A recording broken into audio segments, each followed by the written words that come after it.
Mae'r broses o adeiladu yn gallu bod yn broses gymleth, a mae rhywun yn dod ar draws llawer o wrthwynebiad a llawer o rwystredigaethau. Chi'n meddwl bod chi'n cymryd un cam ymlaen cyn cymryd 2 gam yn ôl. Mae yna lot o bethau gallwch dal chi'n ôl. Mae yna lot o bethau gall wneud y broses yn rhwystredig iawn. Mae yna lot o reolau gan gynghorau sir, a mae rhaid chi wneud yn siŵr bod chi'n cadw at y reolau os ydych chi am adeiladu eich adeilad. Mae'r broses gynllunio'n cymryd amser, a mae'n bosib fod yna bobl yn gwrthwynebu y cynlluniau a gall hwnna arafu'r broses lawr eto. Mae yna lawer o bethau eich dal chi'n ôl. Mae yna lot o bethau wneith eich gwneud chi'n rhwystredig iawn. Un o'r pethau rhwystredig wrth ymgymryd â prosiect adeiladu ydy cael gafel ar weithwyr. Dyddi yma mae'n anodd iawn ffeindio trydanwyr, plymwyr, adeiladwyr, a mae'n stori arall ar ôl i ffeindio nhw, cael nhw droi fyny pan maen nhw'n dweud bod nhw am droi fyny. Mae'r holl broses yma'n lafurus a mae'n arafu popeth i lawr.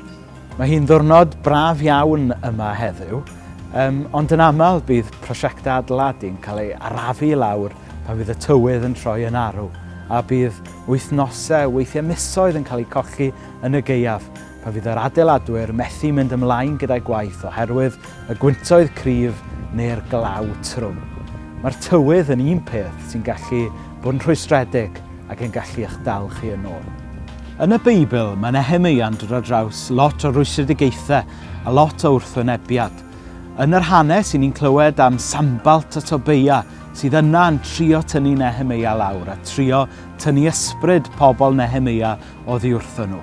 Ond Nehemeia'n gwybod sut beth oedd ei ddal ati gweitha'r gwrthwynebiad.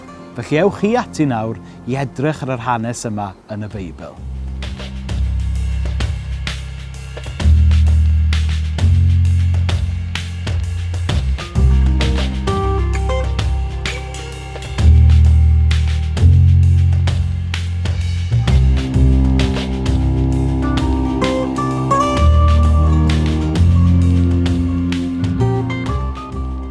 Mae yna rai pobl yn gweld bywyd fel cwpan hanner llawn, a rhai pobl yn gweld bywyd fel cwpan hanner gwag.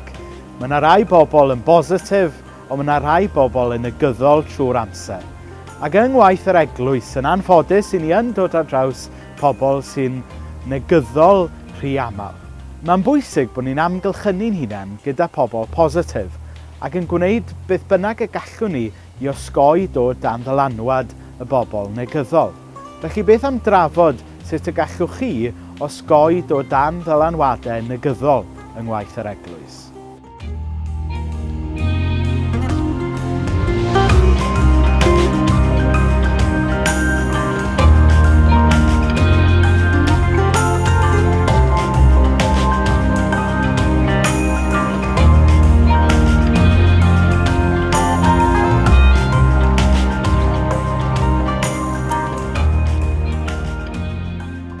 Gweitha'r rhwystredigaethau a'r gwrthwynebiad oedd Nehemeia wedi dod ar ei traws nhw.